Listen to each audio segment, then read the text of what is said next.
पीले दांत वाली बहू। रंजना कभी ब्रश नहीं करती थी। उसे कितनी बार उसके माँ बाप ने डांटा, लेकिन उसका कोई असर उस पर होता ही नहीं था, जिस कारण से उसके दांत पीले पीले हो जाते हैं। शादी के बाद।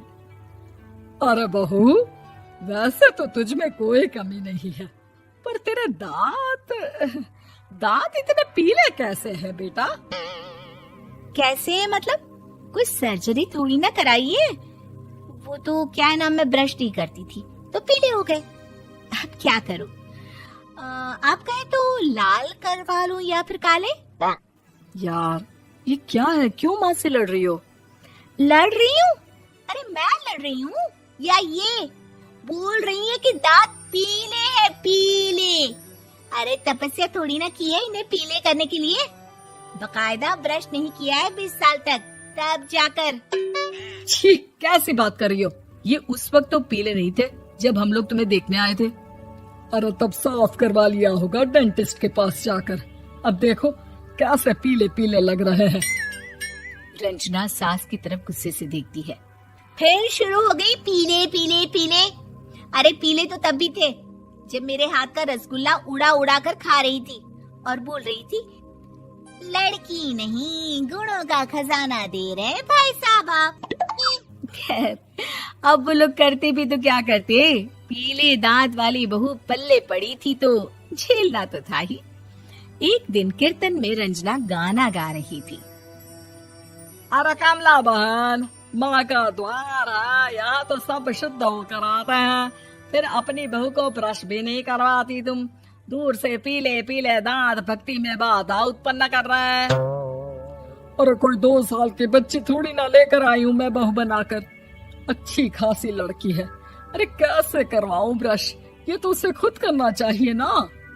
अब माँ बाप तो इसके जैसे तैसे निपटा दिए, ये नहीं सोचा कि सास कैसे संभालेगी। सास बहू को लेकर घर आ जाती है, लेकिन सोच लेती है कि अब इसे लेकर कहीं नहीं जाएगी। अगले रोज बहू कहती है, अरे क्या हो गया, मंदिर नहीं जाना क्या? कीर्तन का वक्त हो रहा है। मेरी मधुर वाणी से कान्हा जी जागते हैं और सोते हैं। आप तो जानती है ना उनकी भक्ति में कितना मन लगता है मेरा। वो क्या है ना, तबीयत ठीक नहीं लग रही है मेरी, आराम करूंगी मैं। तबीयत ठीक नहीं लग रही? अभी तो मिथुन के गाने पर नाच रही थी आप, और अब बोल रही है कि तबीयत ठीक नहीं लग रही। अरे भक्ति में मन लगा लो सासू माँ, ऊपर जाना है, क्या मुंह दिखाओगी आप? हाँ? सास को बहू की बात पर गुस्सा आ जाता है। मैं क्या मुंह दिखाऊंगी, इसकी चिंता तो ना कर, समझी? अपने मुंह की चिंता कर, जो ये पीले पीले दांत लेकर हर जगह पहुंच जाती है। पता है लोग कितना मजाक बनाते हैं। ना जी ना, मैं नहीं जाना कहीं तेरे साथ।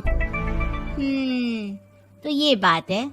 कोई ना, मत जाओ, मैं अपने कमरे में ही बैठकर भक्ति कर लूंगी। ऊपर वाला दांत थोड़ी ना देखता है, मन देखता है, भावना देखता है। और अरे बस बस, तू सब कुछ दिखा, बस ये सफेद चमकदार दांत ना दिखाना किसी को, है? जा यहाँ से। बहू को सास की बात का कोई फर्क नहीं पड़ता, वो तो जैसी थी वैसी ही रह जाती है। सुबह नहाकर किचन में खाना बनाना, फिर खाना खाना, कीर्तन भजन करना और सो जाना। एक दिन, माँ जी मैं सहेली के घर जा रही हूँ, शाम को लेट आऊंगी। हाँ, तो जाना, मैंने कौन सा तेरी आरती करनी है घर पर बैठकर। रंजना सहेली के घर जाती है, जहाँ वो पार्टी में जाने की तैयारी कर रही होती है। अरे शिखा, कहाँ जाने की तैयारी कर रही है? मैं गलत वक्त पर आ गई क्या? अरे नहीं यार, उल्टा सही वक्त पर आई है। मैंने ये साड़ी और ज्वेलरी निकाली है यार, शाम को इनके ऑफिस की एक पार्टी में जाना है। बताना कैसा लग रहा है ये सब? नहीं यार, इस ड्रेस के साथ तो वो वाली ज्वेलरी अच्छी लगेगी। हाँ, सही बोल रही है, मैंने ध्यान ही नहीं दिया।